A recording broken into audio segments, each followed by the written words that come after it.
Students, आज हम fourth same के लेसन फर्स्ट की आपकी जो है वीडियो संख्या 3 लेकर आए हैं। आपको ध्यान होगा कि हम कर रहे थे राष्ट्रीय चेतना के उदय एवं विकास के कारण, जिसके 5 बिंदु हम कर चुके हैं। छठा बिंदु है सामाजिक धार्मिक सुधार आंदोलन। इनमें क्या हुआ, कुछ नेताओं के द्वारा, कुछ सुधारकों के द्वारा, कुछ राष्ट्रवादी लोगों के द्वारा कुछ सामाजिक और धार्मिक मूवमेंट चलाए गए, आंदोलन चलाए गए, जो हमारे समाज में सामाजिक और धार्मिक कुरीतियां थी उनके खिलाफ। इनकी सीधी और बहुत ही महत्वपूर्ण भूमिका रही राष्ट्रीय चेतना को बढ़ाने में। अग्रगामी मतलब पहले की एक लहर, एक परिस्थिति या जो कहें कि हम घटना थी ये, जिससे कि बाद में राष्ट्रीय चेतना का उदय होता है। तो ऐसी ये लहर थी। वास्तव में यह लहर राष्ट्रवाद और लोकतंत्र लहर की अग्रगामी लहर थी। अनेक भारतीयों ने यह महसूस किया था कि समाज में सामाजिक और धार्मिक सुधार देश के बहुमुखी विकास एवं राष्ट्रीय एकता के लिए अनिवार्य थे। दोनों ही चीजें होनी थी, देश का विकास भी होता और एकता भी इससे बनने वाली थी। तो इसलिए सुधार बहुत ज़्यादा जरूरी हो गए थे। तय किया गया कि भाई अब इस पिछड़ेपन को, इस कुरीतियों को समाप्त कर एक नई चेतना जगाई जाएगी। इसलिए इसको नव जागरण का काल भी जो है कहा जाता है। नई चेतना जगाई गई, जहां इन आंदोलनों के नेता धार्मिक सामाजिक सुधार के उपदेश दे रहे थे, साथ ही वे लोकतंत्र, मानवतावाद, तर्क बुद्धि और वैज्ञानिकता, राष्ट्रवाद, ऐसा नहीं था केवल कोरी सामाजिक धार्मिक बातें ही वो लोग कर रहे थे। ये जो बड़े जो मूल्यवादी जो सिद्धांत थे, इन सब के बारे में भी वो चर्चा कर रहे थे, विमर्श कर रहे थे, लोगों में एक जनमत तैयार कर रहे थे। उसके विपरीत मिशनरी जो लोग थे या अंग्रेज जो लोग थे, जैसा कि हम पढ़ आए हैं पहले भी, कि वो पश्चिमी सभ्यता को बहुत श्रेष्ठ मानते थे। कहते थे कि हम ही लोग श्रेष्ठ हैं, आप लोगों की सभ्यता तो खराब है, कुछ नहीं है, आप लोगों को सपेरों का देश है। तो उन लोगों का जो कारण था ये सब करने का, वो ये था कि भारतीय उपनिवेशवाद को स्वीकार कर लें, गुलामी को स्वीकार कर लें। वो अपने आप को अच्छा ना समझे, श्रेष्ठ ना समझे, वो समझे कि अंग्रेज ही हमें अच्छा कर सकते हैं, अंग्रेज ही हमारे जीवन में तब्दीली ला सकते हैं। जबकि वास्तविकता कुछ और थी। आप सबको पता है कि हम विश्व गुरु रहे, हम लोगों ने, भारत के लोगों ने बहुत सारी आध्यात्मिक, सामाजिक, आर्थिक सब प्रकार की उन्नति हमने देखी थी। लेकिन कुछ कारण थे कि हम पिछड़ गए, हम गुलाम हुए। उनके बारे में तो अब हम नहीं चर्चा करेंगे। लेकिन ये जो सारा प्रोपगंडा जो है ईसाई मिशनरी चला रहे थे, उसके विरोध में, उसको दबाने के लिए, उसका उत्तर देने के लिए एक वैचारिक संघर्ष शुरू होता है, एक अभियान शुरू होता है, जिसमें फिर हम लोग या ये जो राष्ट्रवादी लोग हैं, सामाजिक धार्मिक परंपरा वाले लोग हैं, ये प्राचीन परंपरा का जो गौरव का जो हमारी पाठ है वो पढ़ाते हैं। लोगों में दोबारा से उदय होता है, संचार होता है, प्रेरणा आती है कि भाई हम किसी भी मामले में पिछड़े हुए नहीं हैं, हम बहुत ही सभ्य समाज से रहने वाले लोग हैं। तो इस सारे में बहुत सारे लोग, बहुत सारे नेता, आपने छोटे छोटे क्वेश्चन भी आपके इसमें आएंगे, बड़े भी आएंगे।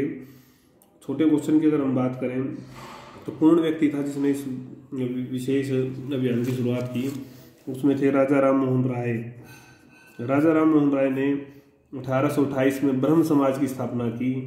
कई सुधार अभियान, कई उन्होंने सती प्रथा के अन्य चीज़ों के खिलाफ, प्रेस की स्वतंत्रता के लिए और कार्यपालिका और न्यायपालिका की जो शक्तियां हैं वो अलग अलग हों, ताकि शोषण ना हो समाज का। पश्चिमी शिक्षा का प्रसार या पढ़ के आए थे। ऊंच पदों पर भारतीयों की नियुक्ति हो, इसके लिए, इन सब चीज़ों के लिए उन्होंने सामाजिक आंदोलन चलाया, अपने संगठन के माध्यम से सूत्रपात किया।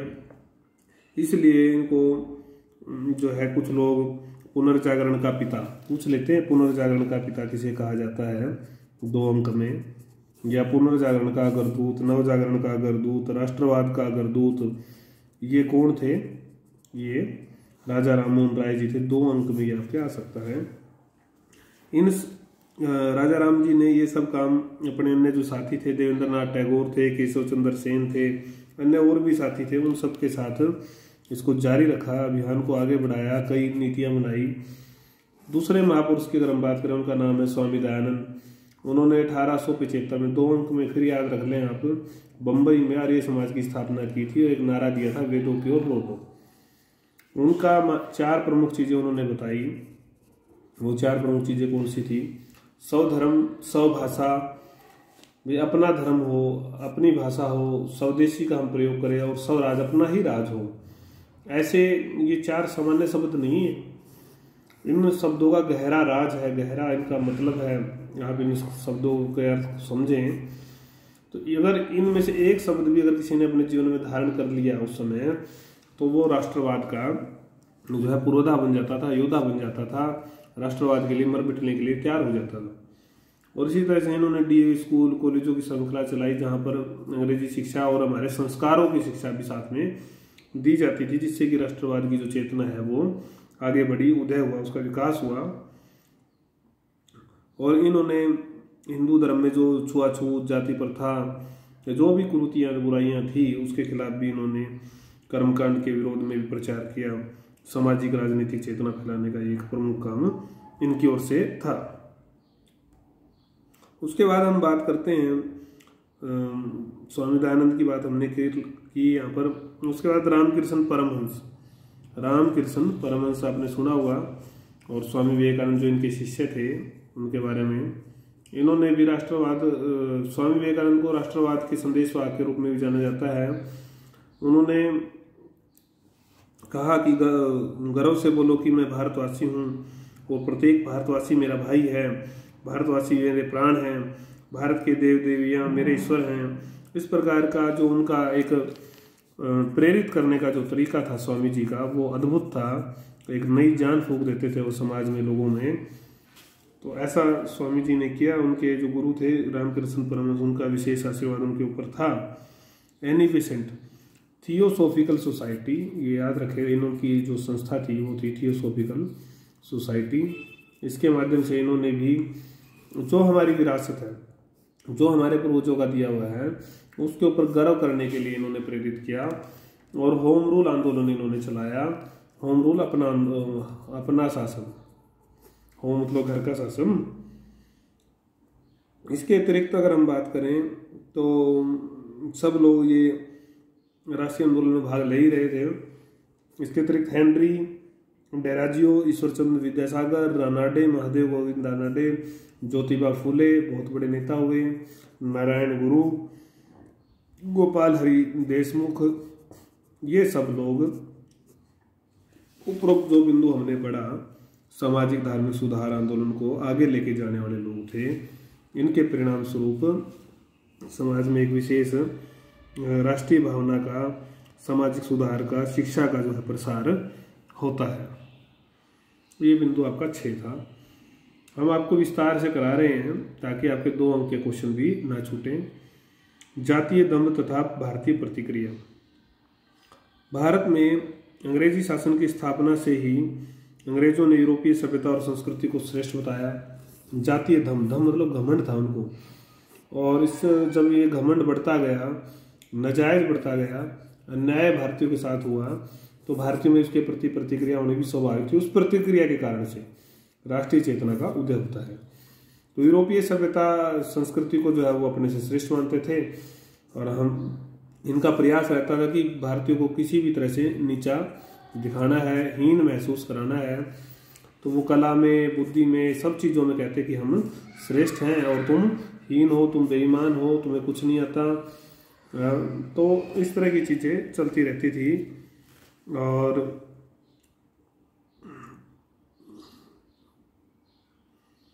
घृणित हैं, वैशिष्ट हैं, हीन व्यवहार जो इस प्रकार का करते वो, तो धीरे धीरे जो ये घृणित व्यवहार था, इससे जो है एक विशेष कटुता जो है समाज में आई आपस में।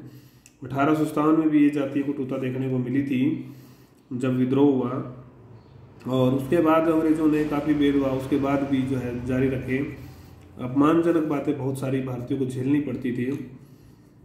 फिल्मों में भी आपने देखा होगा कि कई रेल के डिब्बों में, रेस्तरां में, होटल में अंग्रेजों की जो पुरानी फिल्में हैं, तिरस्कारपूर्ण वाक्य उनमें लिखे होते थे, अपमान होता था कि Indians and dogs are not allowed. इस तरह की चीज़ें बहुत सही। जो भी क्लब थे, स्वास्थ्यवर्धक स्थान, कोई भी स्थान था, वहाँ पर अपमान जो है भारतीयों को सहना पड़ जाता था। ऊंच पदों के अयोग्य माना जाता था, चाहे कितनी ही शिक्षा उन्होंने हासिल क्यों ना कर ली हो, उनको इन पदों से वंचित रहना पड़ता था। न्याय में भी भेदभाव होता था। भारतीयों को तो ज़्यादा सज़ा मिलती और अंग्रेजों को बहुत कम सज़ा मिलती। तो ये कहाँ का कानून था। निजी सेवकों को गाली गलौज तो आम बात थी। कई बार बहुत ज़्यादा पीट दिया जाता था, कई बार मजाक बना दिया गया था आम आदमी का, तो भारतीयों का तो शिकार के समय जाते वो बंदूक जो है तान देते हैं और गोली चला देते, मार देते थे। सेब रख दिया, सेब निशाना लगाएंगे, इतनी मतलब एक बुरी हालात हमारे लोगों की रही उस समय। भारतीयों को जानबूझकर जो है ये जूते उतारो नीचा दिखाने के लिए, सलाम करने के लिए बाध्य किया जाता। किसी भी चीज़ के लिए बाध्य किया जाता है तो आदमी परेशान होता ही है। ये ऐसा नहीं था कि नीची जो कास्ट थी उनके साथ ही होता था, चाहे ऊंची कास्ट का व्यक्ति हो चाहे नीची कास्ट का व्यक्ति हो, अन्याय, अपमान, जो घृणा है वो सबको ही सहनी पड़ी। एक बार का वाक्य है कि जब किसी भारतीय को न्यायाधीश बना दिया गया, मद्रास की बात है, तो मद्रास मेल ने, वहाँ का जो अखबार था, अंग्रेजों का जो अखबार था, उसने काफ़ी विरोध किया। आपने इल्बर्ट बिल के बारे में भी सुना होगा, उसके लिए भी काफ़ी विरोध हुआ क्योंकि भारतीयों को न्याय की शक्तियाँ देने के कारण से। तो ऐसी सैकड़ों घटनाएं हैं जहाँ पर गांधी जी को भी एक बार रेल के डिब्बे से उतार दिया गया था। ऐसी अनेकों घटनाएं हैं जहाँ पर हमें बार बार अपमान सहने के लिए मतलब सहना पड़ा, ऐसा हुआ। चाय के जो बागान थे, नील के जो कारखाने थे जहाँ फसल उगाई जाती थी, पटसन के कारखाने थे, वहाँ पर तो चरम सीमा हो जाती थी मतलब अत्याचारों की। अत्याचारों में क्या क्या होता था, नंगा करके तक पीटा जाता था, बाहर निकाल दिया जाता था, रोटी तक नहीं मिलती थी। सेना में दुर्व्यवहार होता था। सेना में भी एक बड़ा जो फैक्टर है वो काम किया, जब जिसके कारण सेना विरोध में हो गई थी कि उनको पद तो मिलते नहीं थे, जानबूझकर अपमानित किया जाता था, न ही उनकी कोई पदोन्नति होती थी, प्रमोशन नहीं थी, वेतन भी कम मिलता था जबकि काम ज़्यादा करते थे। इन सब विरोध और घृणा के कारण से फिर भारतीयों में जो है एक एकता, राष्ट्रीयता को जो है बल मिला, ताकि वो लोग, उन लोगों को समझ में आया कि ये लोग तो केवल शोषण ही कर सकते हैं, इन शोषणकारियों का सामना जो हम मिलजुल कर इकट्ठे होकर ही कर सकते हैं, लड़ सकते हैं। तो ऐसा भी रहा। तो ये अभद्र व्यवहार और उद्दंड व्यवहार का स्वाभाविक परिणाम यह हुआ कि भारतीय भी अंग्रेजों से घृणा करने लगे। इससे राष्ट्रीय एकता को बल मिला और राष्ट्रीय भावनाएं जागी। ये आपका बिंदु नंबर 7 हो जाता है। तो अगले भी बिंदु अभी रहते हैं 6-7, वो भी हम करेंगे अगली वीडियोज़ में। तब तक आप इस वीडियो को देखें, छोटे क्वेश्चन साथ के साथ कर लें। छोटे क्वेश्चन जो आपके 2 अंक वाले हैं उनको ना छोड़ें आप, और नोट्स आप बनाते रहें। बुक्स ले लें अगर मिल गई हो तो कहीं से, और कोई भी क्वेरी हो तो आप व्हाट्सएप कर सकते हैं।